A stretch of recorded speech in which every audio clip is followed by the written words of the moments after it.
Meanwhile, there's another question that needs answering. Even failures can be categorised. What kind of writer, and this in an era where literary affiliations were highly important, did Orwell think he was? Here, a fascinating dualism applied. Why I Write contains a statement of what Orwell thought his ambitions were as a very young man. So, it is clear what kind of books I wanted to write.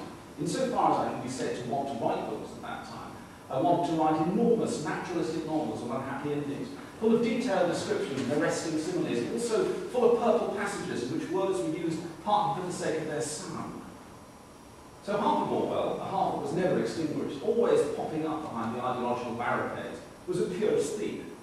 The other half, forged in the crucible of the Spanish Civil War in 1937, knew exactly what kind of age he was born into. Again, to borrow from Why I Write, the Spanish War and other events in 1936-7 turned the scale, and thereafter I knew where I stood. Every line of serious work that I've written since 1936 has been written, directly or indirectly, against totalitarianism and for democratic socialism as I understand it.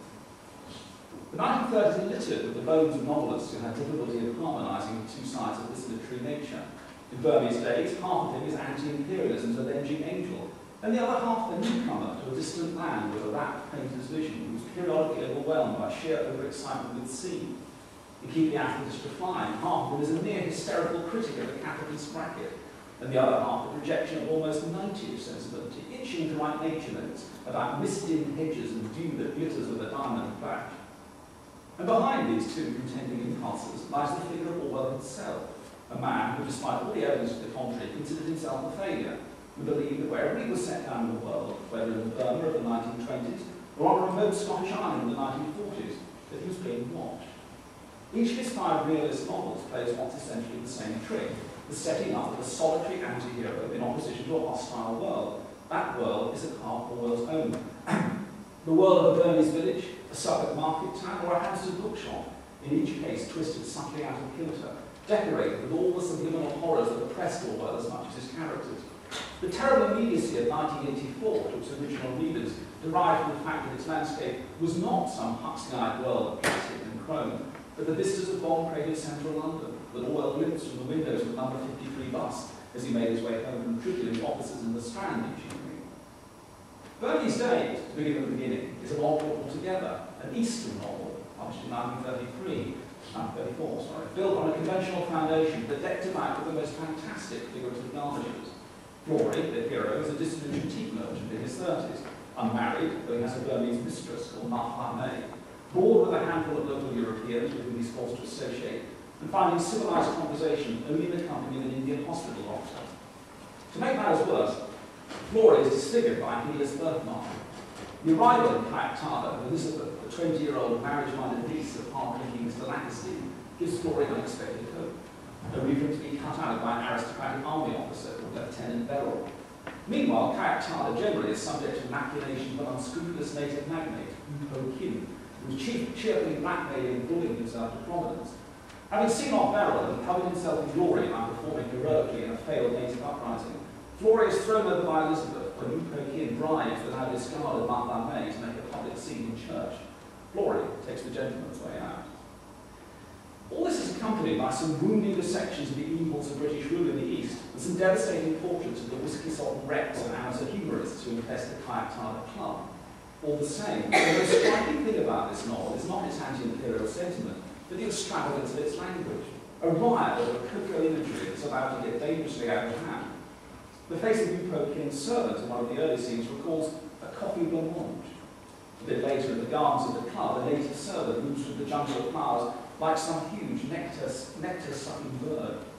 Towards the end of the novel, the figurative touches look as if they were filtered out of the Yellow Book or Oscar Wilde. Campfire flames dance like red holly. Flory and Elizabeth's canoes move through the water like non-curved needles threading through embroidery. And finally, the language loses all relation to the things it's trying to describe. The moon rises out of a cloud bank like a sick woman creeping out of bed, while storms chase each other across the sky like squads of cavalry. And this is a testimony to the hold that Burma exerted on Orwell's imagination, but it's also the mark of a faintly old-fashioned aesthetic sensibility, which never entirely disappeared from his work. Flory, with his birthmark and his fabled irascination, is not Orwell, who, as far as we know, spent a blameless 5 years in Burma, And whatever his private misgivings about the religion he served came home to him in 1927, not to make an anti-imperialist gesture, but on a medical certificate. But in a formula patented over the next 15 years, he is a version of Orwell, sent to dramatise and exemplify some of Orwell's most deeply held beliefs about human behaviour. And so too is Dorothy Hare, the heroine of A Clergyman's Daughter, Orwell's second novel, written in 1934. Given that Dorothy is a 28-year-old spinster with an erotic habit of correcting minor personal failings by jabbing the end of the pin into her arm, this might seem an odd claim to make.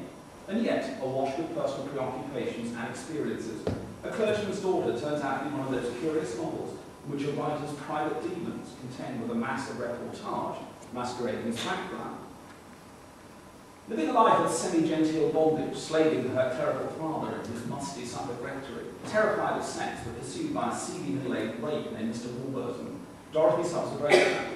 Discovered sitting in an amnesiac state by the roadside in a London back street by a tramp and his mates, she spends a fortnight picking hops in Kent and finding out who she is.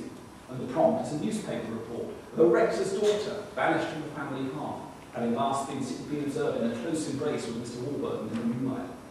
Migrating to London, letters to her father unanswered, Dorothy ends up in a prostitute's boarding house in Lambeth Cut, is rescued by her father's baronet cousin, and put to work in a dreadful private school before being rescued by Mr. Warburton, who arrives providentially in a taxi. Her chief accuser turns out to be sued for libel. A reputation in Knightfield unexpectedly restored, Dorothy goes home, refuses Mr. Warburton's offer of marriage to a slightly modified version of her former circumstances. For all the occasional red herrings cast into the reader's path, The Clergyman's Daughter is essentially a matter of Orwell, making use of material drawn from his own life. Part 1 is a sharply drawn naturalistic account of a Suffolk market town, based on Southwold, of the kind he lived in on and off for the past 5 years. Part 2 gave him an opportunity to reheat some of his tramping and hawking exploits.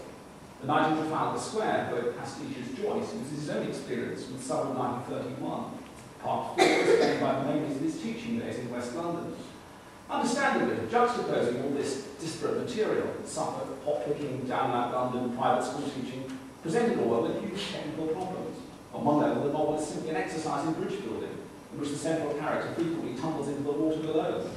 Reading it, one is constantly struck by the way in which Dorothy falls in and out of the book, pushed aside by torrents of reportage, and the ultimate effect is faintly incongruous, a feeling of personal experience peculiar to the author, grafted onto an imagined psychology that is much less able to deal with it. In the end, Dorothy is a vehicle for Orwell rather than the other way around.